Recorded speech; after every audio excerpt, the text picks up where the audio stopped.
স্বামীর অনুমতি ছাড়া স্ত্রী যদি 3টি কাজ করেন তাহলে কি জাহান্নামে যাবেন আপনি? আর এটা আমার কথা না তো, রাগ করে কোনো লাভ নেই। মা বোন প্লিজ রাগ করবেন না, আপনাদের কল্যাণের জন্য কথা বলছি। দীর্ঘ বছর ধরে আমি আল্লাহর এই কথাগুলো বলে যাচ্ছি। কেন? আমার প্রয়োজনে? No, never. আপনাদের কল্যাণে এইটা আপনারা শেয়ার করে দিবেন, আপনার পাশের কি ঘরের কি বোনকে বলে দিবেন, মোবাইলে শেয়ার করে দিবেন। কারণ হচ্ছে আমরা হয়তো এই ভুলগুলো করে যাচ্ছি, আমরা বুঝতে পারছি না, অথচ এই ভুলটা করলে আপনি জাহান্নামে যাবেন। আমার রাসূল সাল্লাল্লাহু আলাইহি ওয়াসাল্লাম মেরাজের রাত্রিতে জান্নাত জাহান্নাম ঘুরলেন, সাথে ছিলেন জিবরিল আমিন। জিজ্ঞেস করলেন, ও জিবরিল আমিন ভাই, ওই জাহান্নামের মধ্যে অধিকাংশ নারী কেন জাহান্নামী? আকসারুন নাস ফিল মারআ, অধিকাংশ নারীরাই হচ্ছে জাহান্নামে। কেন? তারা কেন জাহান্নামে? তখন হযরত জিবরিল আমিন বললেন, ও নবী, তারা স্বামীর অবাধ্য ছিল।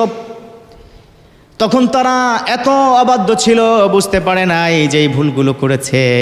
বুঝতে না পারার কারণে রব্বে কারীম আজ তাদের জাহান্নামে দিয়ে দিয়েছে। ভুল করেছেন আপনারা, হয়তো বুঝতে পারেন নাই, অ্যাভেলেবেল করছেন। আমি যখন 3টার কথা বলবো বলবেন, হায় হুজুর আমি তো ভুলগুলো কি করে ফেলছি, কি করব?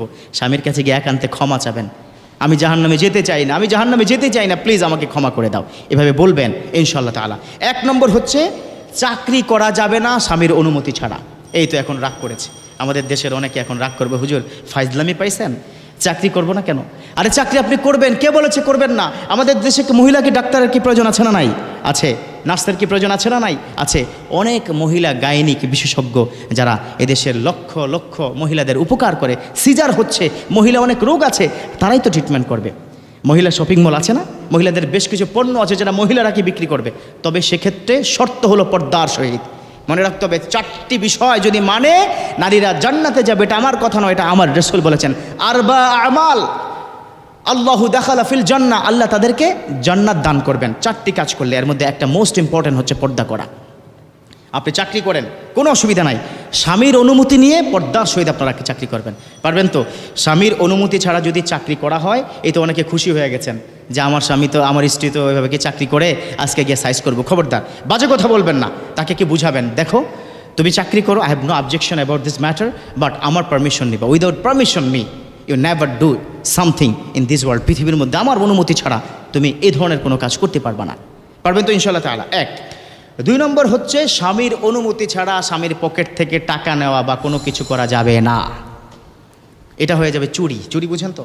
আরে আমার স্বামী চুরি কি, আমার স্বামীর পকেট থেকে আমি নিয়েছে, কার কি? না না না, মিলকুল মাল, এটার কথা বলা হয়েছে। শরীয়ত বলেছে যে যেটার মালিক, এখানেই শেষ নয়। যুবক বন্ধুরা, তোমরা তোমার স্ত্রীর যে ব্যাগ থাকে না, ভ্যানিটি ব্যাগ থেকেও কি তুমি কি টাকা কি নিতে পারবা না? ওটাও কি চুরি হবে?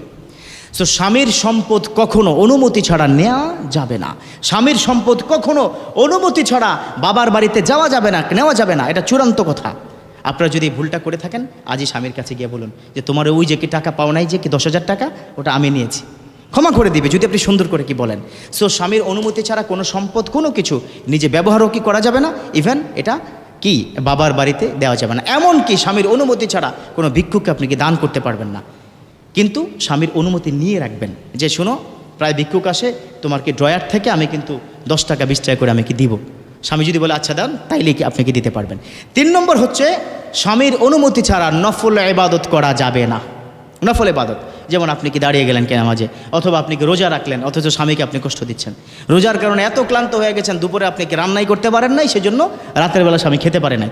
দরকার নাই ওই রোজার। আমি আজকে একটা কথা বলবো, আমার বিশ্বনবী কি বলেছেন সেটাই হচ্ছে চূড়ান্ত। আমার নবী তিনি কি বলে দিয়েছেন, তিনি কি বলে দিয়েছেন, এই নফল রোজা, নফল নামাজের চাইতে স্বামীর সাথে বসে কথা বলা অনেক উত্তম, অনেক বেশি কি সওয়াব পাবেন। সো এখানে কি যারা আছেন, আপনারা গিয়ে মা বোনদেরকে বুঝিয়ে বলবেন যে তোমরা নফল কোনো ইবাদত যদি করতে হয়, আমার উপর যেন ইফেক্ট না পড়ে। আমি আসলাম কি ঘরে, তুমি কি রোজা রাখছো, তুমি কি বিছানার মধ্যে শুয়ে আছো, অসুস্থ হয়ে গেছো, এটা তো হতে পারে না। সো আজ থেকে 3টি কাজ আপনারা বন্ধ করে দিন প্লিজ। 3টি কাজ যদি করে থাকেন, মা বোন আপনাদেরকে বলছে বন্ধ করে দিন, আল্লাহ পাক আপনাদের ক্ষমা করে জান্নাত দান করবে।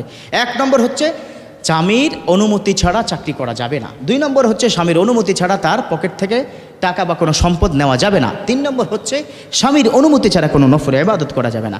আল্লাহ পাক আমাদের বোঝার এবং মা বোনদেরকে এই বিষয়টা মানার তৌফিক দান করুক। আমিন।